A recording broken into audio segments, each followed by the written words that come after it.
ਸਲਾਮ ਨਮਸਤੇ ਸਤਿ ਸ੍ਰੀ ਅਕਾਲ। ਸੋਹਣਿਓ, ਕੀ ਹਾਲ ਹੈ? ਠੀਕ ਹੋ? ਸਲਾਮਤ ਰਵੋ, ਖੁਸ਼ ਰਵੋ, ਸ਼ਾਦਾਬਾਦ ਰਵੋ। ਚਲਿਏ ਫਿਰ ਅੱਜ ਦੀ ਗੇੜੀ ਲਾ ਆਈਏ।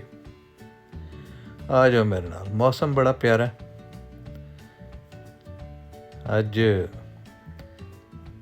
ਪਹਿਲੇ ਟਾਈਮ ਤੇ ਬਾਰਿਸ਼ ਸ਼ੁਰੂ ਹੋ ਗਈ ਸੀ, ਬੱਦਲ ਆ ਕੇ ਬੜੇ, ਤੇ ਹੁਣ ਤੇ ਆ ਕੇ ਥੋੜ੍ਹਾ ਜਿਹਾ ਪਾਰਟਲੀ ਅਸਮਾਨ ਜਿਹੜਾ ਨਾ ਉਹ ਸਾਫ਼ ਹੋ ਗਿਆ ਤੇ ਮੌਸਮ ਅੱਛਾ ਹੋ ਗਿਆ। ਨੀਲਾ ਅਸਮਾਨ, ਕੋਈ ਬੱਦਲ, ਕੋਈ ਹਵਾ, ਕੋਈ ਗਰੀਨਰੀ, ਹਰ ਸ਼ੈ ਮਤਲਬ ਨਹਾ ਧੋ ਕੇ ਸਾਫ਼ ਸੁਥਰੀ ਹੋਈ ਪਈ ਹੈ, ਅੱਛੀ ਵੀ ਲੱਗਦੀ ਹੈ। ਹੁਣ ਸੋਸ਼ਲ ਮੀਡੀਆ 'ਤੇ ਮੈਂ ਪੜ੍ਹਿਆ, ਬੜੀ ਸਵਾਦੀ ਗੱਲ ਲੱਗੀ, ਕਿਸੇ ਲਿਖੀ ਤੇ ਮਜ਼ਾਕ ਤੋਂ ਹੀ ਸੀ। ਉਸ ਲਿਖਿਆ ਕਿ ਉਹ ਟੀਮ ਗਈ, ਉਸ 'ਤੇ ਪਾਕਿਸਤਾਨੀ ਟੀਮ ਲਿਖੀ ਹੈ, ਚਲੋ ਅਸੀਂ ਪਾਕਿਸਤਾਨੀ ਟੀਮ ਹੀ ਆ ਲੈਂਦੇ। ਤੈਰਾਕੀ ਦੀ ਟੀਮ ਗਈ ਓਲੰਪਿਕਸ ਦੇ ਵਿੱਚ ਹਿੱਸਾ ਲੈਣ, ਅਤੇ ਵਾਪਸ ਆਈ ਅਤੇ ਮਤਲਬ ਉਹਨਾਂ ਨੇ ਕੋਈ ਬ੍ਰੌਂਜ਼ ਮੈਡਲ ਵੀ ਨਾ ਲਿਆ, ਕੋਈ ਮੈਡਲ ਨਾ ਲੈ ਕੇ ਆਏ। ਅਤੇ ਉਹ ਜਿਹੜਾ ਮਿਨਿਸਟਰ ਸੀ ਉਹਨੇ ਬੜੀ ਗਰਮੀ ਖਾਧੀ। ਸਪੋਰਟਸ ਦੇ ਜਿਹੜੇ ਮਿਨਿਸਟਰ ਨੇ, ਉਹਨੇ ਬੁਲਾ ਕੇ ਉਹਨਾਂ ਨੇ ਜਿਹੜਾ ਉਹਨਾਂ ਦੇ ਕੋਚ ਨੂੰ, ਉਹ ਕਹਿੰਦਾ ਉਹ ਇਤਨੇ ਬੰਦੇ ਤੂੰ ਲੈ ਕੇ ਆਏ, ਇਤਨੇ ਪੈਸੇ ਲਾਏ ਨੇ, ਅਤੇ ਕੋਈ ਇੱਕ ਵੀ ਮੈਡਲ ਨਹੀਂ ਤੁਸੀਂ ਲੈ ਕੇ ਆਏ, ਹੱਦ ਹੋ ਗਈ ਹੈ। ਉਹਨੇ ਆਖਿਆ ਸਰਕਾਰ ਸ਼ੁਕਰ ਕਰੋ ਡੁੱਬੇ ਨਹੀਂ, ਵਾਪਸ ਆ ਗਏ। ਅਤੇ ਕਈ ਵਾਰੀ ਇੰਝ ਦੀ ਵੀ ਮੈਰਿਟ ਦੀ ਦਰੀਆਂ ਬਖੇਰੀਆਂ ਜਾਂਦੀਆਂ ਹਨ ਕਿ ਜਿਹੜੇ ਸੈਰ ਵਾਸਤੇ, ਬਸ ਯਾਤਰਾ ਵਾਸਤੇ ਬਾਹਰ ਬੰਦੇ ਭੇਜ ਦਿੱਤੇ ਜਾਂਦੇ ਨੇ। ਅਤੇ ਹਰ ਲੈਵਲ 'ਤੇ ਸਾਡੇ ਮਿਨਿਸਟਰ ਵੀ ਜਿਹਦਾ ਹੱਥ ਪੈਂਦਾ ਉਹ ਹੀ ਆਪਣਾ ਮੌਜੂ ਲੱਗਾ ਕਰਨ।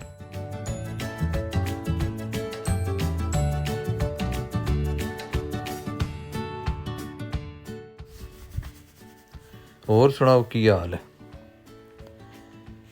ਮੌਸਮ ਕੈਸਾ? ਅੱਜ ਸ਼ਾਮੀ ਖਬਰ ਸੁਣੀ ਹੈ ਕਿ ਪਾਕਿਸਤਾਨ 'ਚ ਕੋਈ ਜ਼ਲਜ਼ਲਾ ਆਇਆ। ਅੱਲਾ ਰਹਿਮ ਕਰੇ, ਅੱਲਾ ਖੈਰ ਕਰੇ, ਅੱਲਾ ਕਰਮ ਕਰੇ।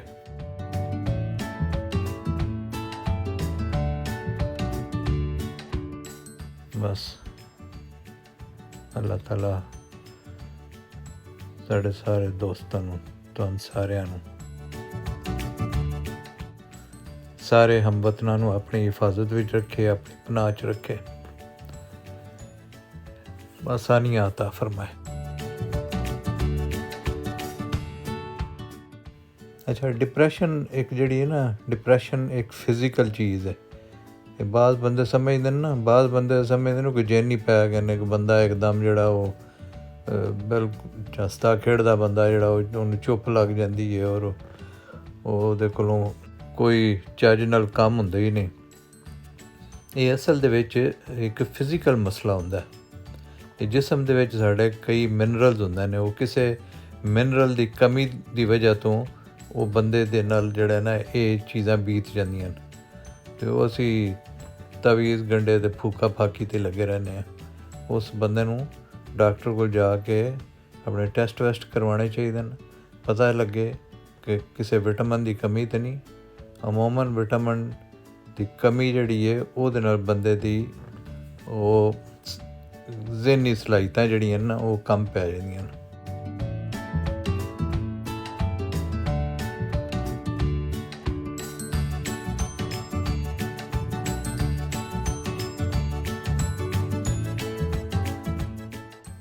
ਇੱਕ ਬੱਚੇ ਕੋਲੋਂ ਟੀਚਰ ਪੁੱਛਦਾ ਕਿ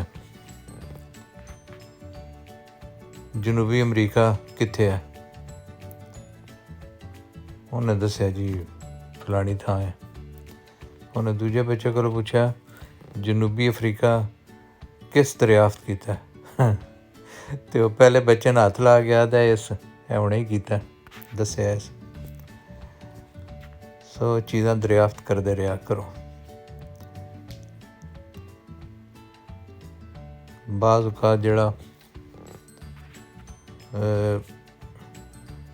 ਜ਼ਰੂਰਤ ਤੋਂ ਜ਼ਿਆਦਾ ਸੋਚਣਾ ਹੁੰਦਾ ਨਾ, ਉਹ ਵੀ ਬੰਦੇ ਨੂੰ ਬਿਮਾਰ ਕਰ ਦਿੰਦਾ, ਥਕਾ ਦਿੰਦਾ। ਅੱਲਾ ਤਵੱਕਲ ਰਿਹਾ ਕਰੋ। तो उस तो अच्छा गुमान, अच्छी उम्मीद रखनी चाहिए। अल्लाह ताला आदा है मेरे तो मायूस ना हो।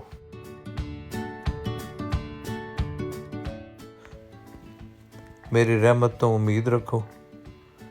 तो टेस्ट मैं लैना, थोड़ा कड़ा वक्त होंदा बंदे दे, फिर उसदे बाद मैं आसानियां देना। सो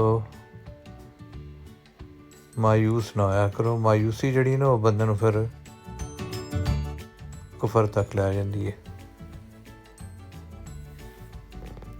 फिर बंदा जिहड़ा ना शिरक तक भी आ जांदा। रब बड़ा मेहरबान है, रब साढ़े नाल बड़ा प्यार करदा। ते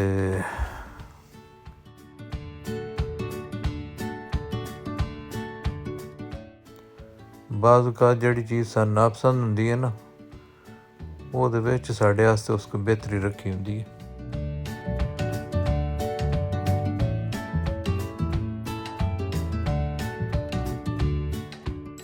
तुसीं अपना काम जिहड़ा ना वो ठीक करदे रहो।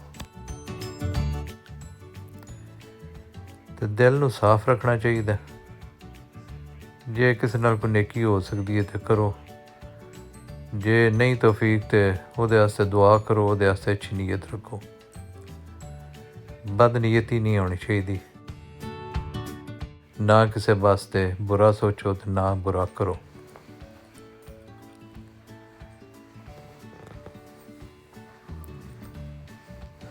जिहो जी बंदे की सोच होए ना, ਉਹਦੇ ਨਾਲ खराब भी होने की बीती है।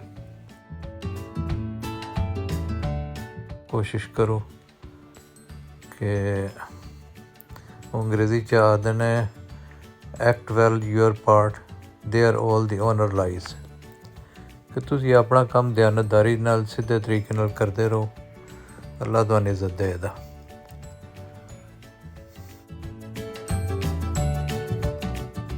चलाकियां नहीं करनियां, ना रब नाल ना बंदियां नाल, क्योंकि ਉਹਦਾ कोई फ़ायदा नहीं। तो ना बंदा किसी ने चलाकियां करके कोई डंग कुछ अरसा तुसीं टपा लो दे, लेकिन बिल आखिर तुहाडी अच्छाई तुहाडी बुराई वो बंदे दे सामने आ ही जाती है। तो फिर जदों पता लगता है कि यार यह बंदा अंदरों किन्नी इहदे अंदर खबासत है, तो फिर वो बंदा जिहड़ा ना वो बंदे दी अखां तो गिर जाता है।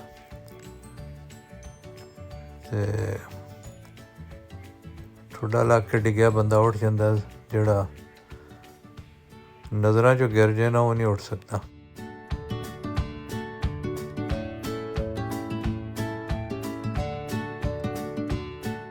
कोशिश करिया करो कि भी जे तुसी कोई बॉस हो, कोई मैनेजर हो, तो फिर तुसी बंदियां दे नाल थोड़ा जिहा ना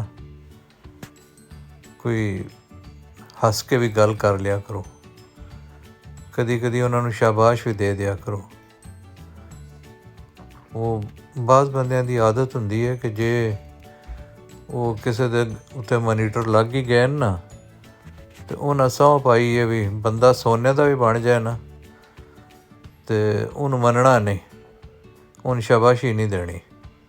ख़ास तौर पर जिहड़े साढ़े देसी लोग ने, उन्हां दे विच ते कोई देसी सेठ जिहा खास तौर पर जिहड़ा हुंदा उस ते सौं पाई है ना कि भी मैं अपने वर्कर नूं चंगिया आखना ही नहीं।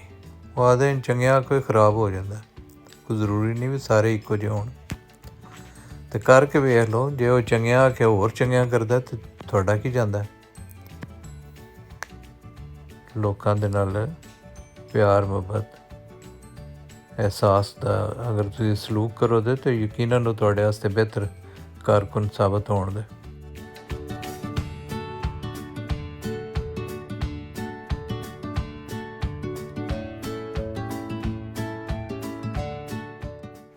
अपने उत्ते भी हस्या करो। जिहड़ा बंदा अपने उत्ते नहीं ना हसदा,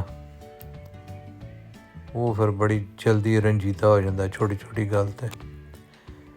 अपने उत्ते हसण की भी एक प्रैक्टिस करनी पौंदी है। तो जदों तुसीं अपने उत्ते आप हसण लग पैंदे ना, फिर दुनिया तुहाडे ते नहीं हसदी। खास तौर पर नौजवानों नूं, जिहड़े टीनएजर्स ने, ਉਹ ਇਸ ਗੱਲ ਨੂੰ ਜ਼ਰੂਰ ਯਾਦ ਰੱਖਣ ਕਿ ਜਦੋਂ ਤੁਹਾਨੂੰ ਟੀਜ਼ ਕੀਤਾ ਜਾਂਦਾ ਹੈ, ਜੇ ਤੁਸੀਂ ਅੱਗੋਂ ਹੱਸ ਪਾਓ ਨਾ, ਔਰ ਤੁਸੀਂ ਚਾਹੇ ਵਿੱਚੋਂ ਤੰਗ ਵੀ ਹੁੰਦੇ ਹੋਵੋ, ਲੇਕਿਨ ਤੁਸੀਂ ਇਹ ਪ੍ਰੈਕਟਿਸ ਹੱਸਣ ਵਾਲੀ ਜਾਰੀ ਰੱਖੋ, ਅਤੇ ਤੁਸੀਂ ਵੇਖੋ ਤਾਂ 2-4 ਦਿਨ ਬਾਅਦ ਜਿਹੜੇ ਤੁਹਾਨੂੰ ਟੀਜ਼ ਪੇ ਕਰਦੇ ਉਹਨਾਂ ਨੂੰ ਤੁਹਾਨੂੰ ਛੱਡ ਦੇਣਾ। ਉਹਨਾਂ ਨੇ ਯਾਰ ਕੋਈ ਫਾਇਦਾ ਨਹੀਂ। ਟੀਜ਼ ਕਰਨ ਦਾ ਮਤਲਬ ਤਾਂ ਹੁੰਦਾ ਹੈ ਵੀ ਅਗਲਾ ਬੰਦਾ ਤੰਗ ਹੋਵੇ, ਅਤੇ ਜੇ ਤੁਸੀਂ ਤੰਗ ਹੀ ਨਹੀਂ ਹੋ ਪਏ ਹੁੰਦੇ ਤਾਂ ਫਿਰ ਛੇੜਨ ਦਾ ਫਾਇਦਾ ਹੈ। ਜਿਵੇਂ ਇੱਕ ਗਾਣਾ ਹੈ ਨਾ,